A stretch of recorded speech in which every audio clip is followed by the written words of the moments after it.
Hello, and thanks for watching this episode of Outside the Deck Box. Today we are going over a blue-green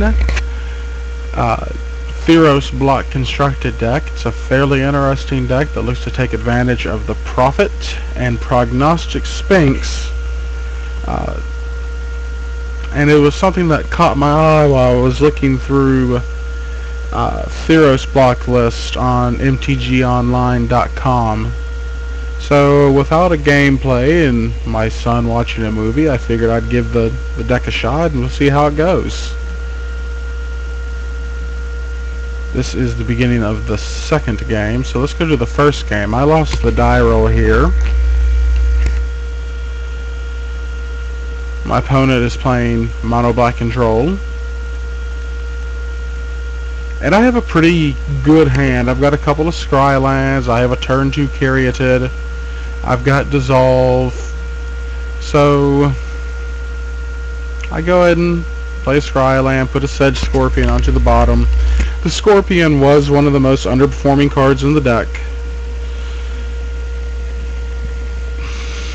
My turn 2, I make my Plant Defender. And I'm going to take one. I'm not going to lose my plant to a Spirit with a Death Touch. We put that island on top because I wanted to make sure that I continue to hit my land drops.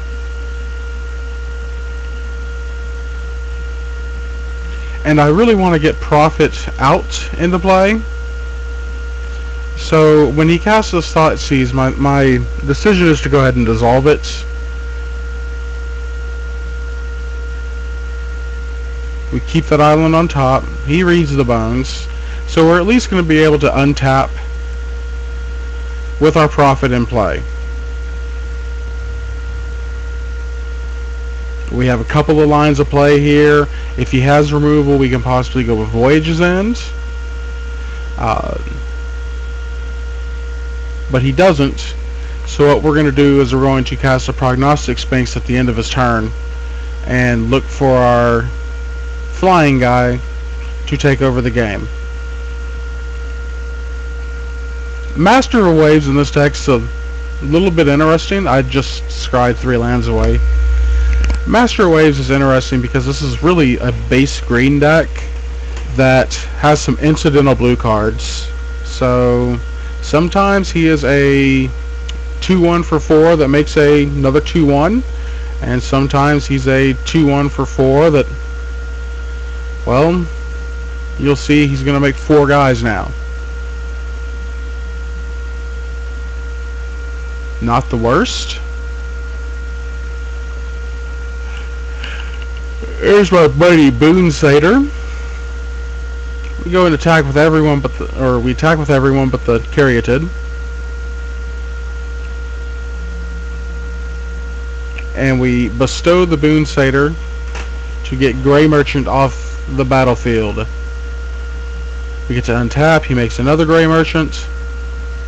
In response, we Voyage End it. We put that forest on the bottom. We want to, when the mono black deck casts stuff like Disciple or Grey Merchant, we want to limit their devotion. So instead of letting him gain 4, letting him gain 2 is obviously a better thing. We attack all out. I scried 3 more cards to the bottom.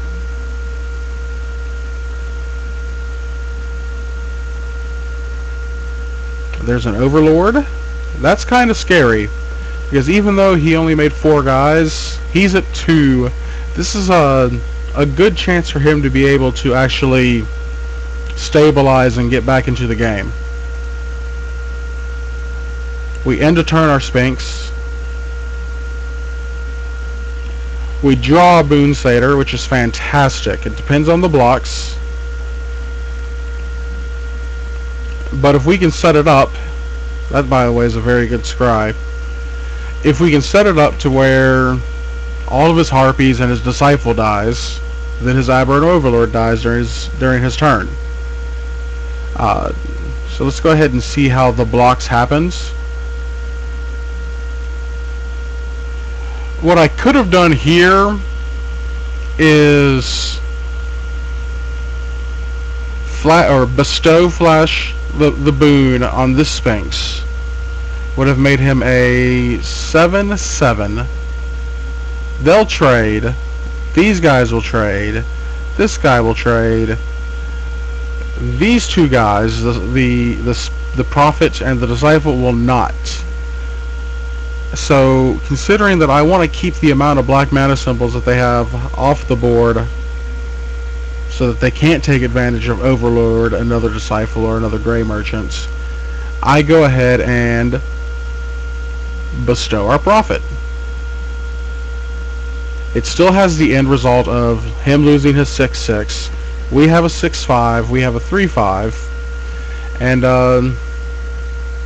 we've got Dissolve in hand. So everyone attacks. We scry, keep a couple of things on top. But at this point in the game, I don't really think it matters because we have Dissolve. We have our giant threats. And there we go. So we win game 1 on turn 10. Let's go ahead and look at match 2. Well, actually, before we look at the match 2, let's see how we sideboarded here.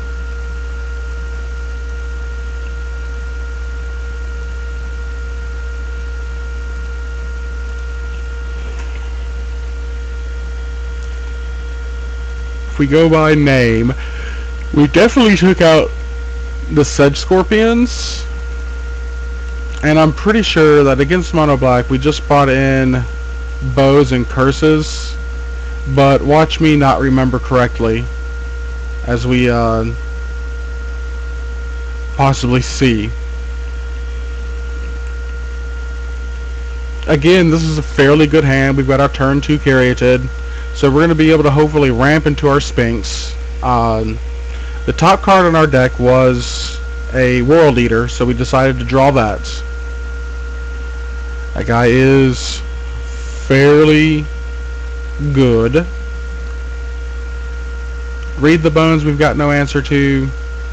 We've got another World Eater in hand.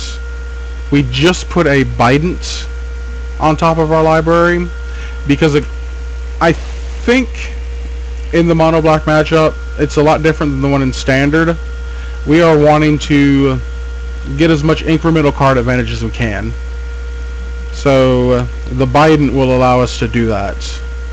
He's missed a land drop, which is good for me, bad for him, I'm not going to lie.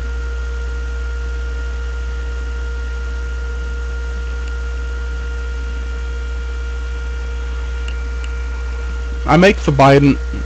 My game plan is to make him attack. I missed the make him attack part,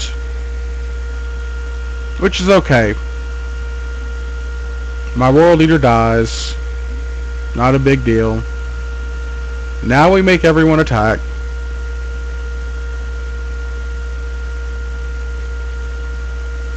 He plays Agent of Fates. We're going to go ahead and flash out our Boon Satyr. And we're going to go ahead and make our 4/2 attack. We get a Prophet. Prophet's really what makes this deck tick. Being able to cast stuff at the end of their turn, being able to respond to the removal with something better. Like whenever they downfall my Prophet and I'm able to cast a World Eater, I feel pretty good about that actually.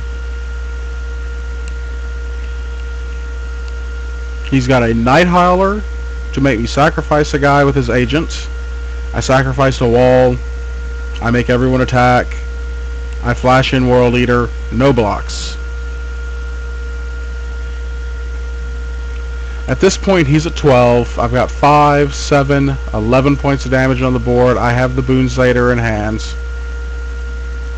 So my play is, obviously, attack with everyone, bestow Boon Satyr.